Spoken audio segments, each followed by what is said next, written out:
demi mempertahankan jabatan.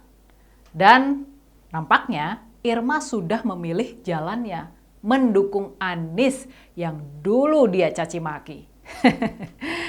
Dan kita tunggu saja. Beberapa saat ke depan, semoga reshuffle kabinet benar terjadi. Dan jika menteri dari Nasdem yang diganti, jangan baper ya.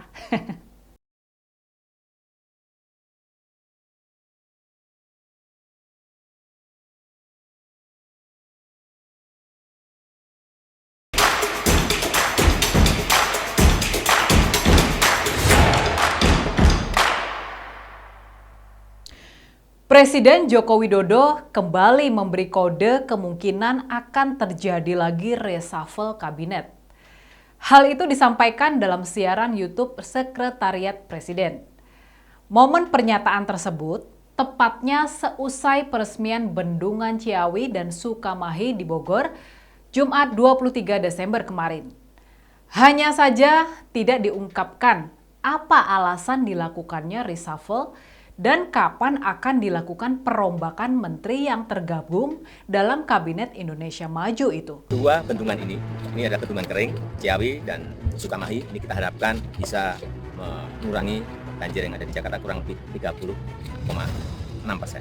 Ditambah selesainya sodetan dari Ciliwung ke BKT, itu akan mengurangi wilayah yang sebelumnya tergenang menjadi tidak. Dari 468 hektar menjadi 211 hektar. Sebetulnya masyarakat tidak lagi kaget jika reshuffle betul-betul terjadi. Bahkan sebagian masyarakat menghendaki terjadinya pergantian beberapa pos menteri.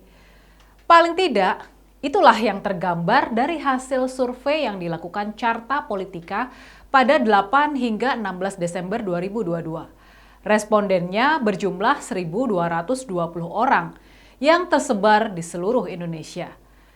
Dan hasilnya sebanyak 59,7% responden ingin ada reshuffle, selain menginginkan peningkatan kepuasan terhadap kinerja pemerintahan.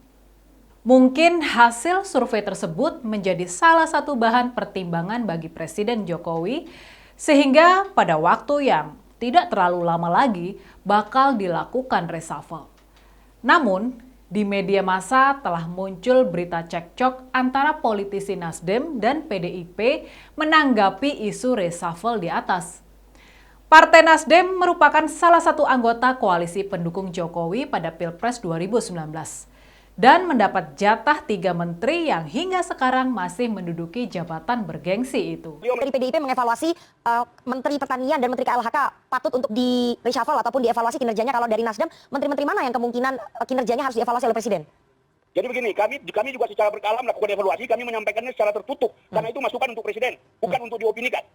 Pertama, Menteri Pertanian Syahrul Yassin Limpo, yang sebelumnya pernah menjadi Gubernur Sulawesi Selatan selama 2 periode. Yang kedua, Siti Nurbaya Bakar, yang menempati kursi Menteri Lingkungan Hidup dan Kehutanan. Dan yang ketiga, Johnny G. Plate, yang dipercaya Presiden Jokowi sebagai Menteri Komunikasi dan Informatika.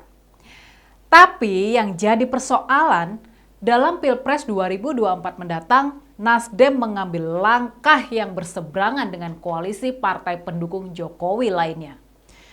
Nasdem dengan PD mendeklarasikan capresnya Anies Baswedan, di mana masyarakat tahu bahwa Jokowi tidak cocok dengan Anies. Dalam beberapa kesempatan, Jokowi mencoba memberi kode dukungan kepada Prabowo dan juga kepada sosok rambut putih dan wajah yang berkerut. Sangat jelas bahwa nama atau sosok Anies nggak pernah di-endorse oleh Jokowi. Pemimpin yang mikirin rakyat itu kelihatan dari penampilannya, dari kerutan di wajahnya. Lihat juga, lihat rambutnya. Wah, kalau rambutnya putih semuanya, ini mikir rakyat ini. Kelihatannya setelah ini jatahnya Pak Prabowo.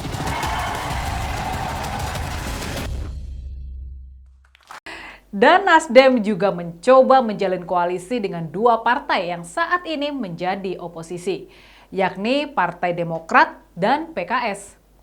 Maka tak pelak lagi jika reshuffle terjadi kuat dugaan 3 menteri asal Nasdem akan dicopot.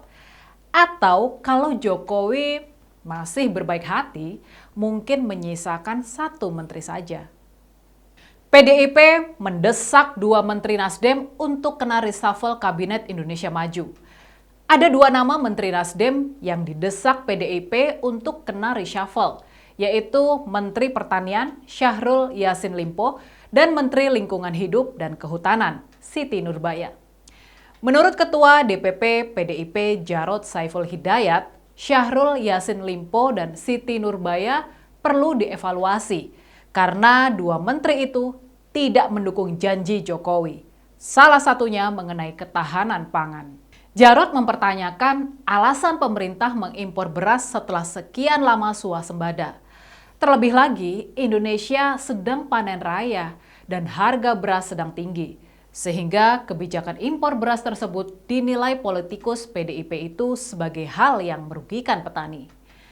Sindiran Jarod langsung dibalas oleh Ketua DPP Partai Nasdem Irma Suryani Chaniago. Irma mengingatkan bahwa Jarod jangan asal bunyi. Reshuffle adalah hak prerogatif Presiden, tambah Irma. Seraya mengatakan bahwa 2 menteri yang disorot Jarod adalah menteri-menteri yang berprestasi. Ya, sebaiknya para politisi tidak perlu menghabiskan energi dengan terlibat cekcok. Serahkan saja pada Presiden Jokowi. Masih ingat kan sama Irma Suryani Chaniago? Ya, Irma Suryani Chaniago ini termasuk salah satu kader Nasdem yang paling vokal selain Gus Coy. Ia kerap tampil di TV berdebat dengan lawan-lawan politiknya seperti Rocky Gerung dan Fadly Zon. Kala itu, Irma juga kerap mengkritik Anies.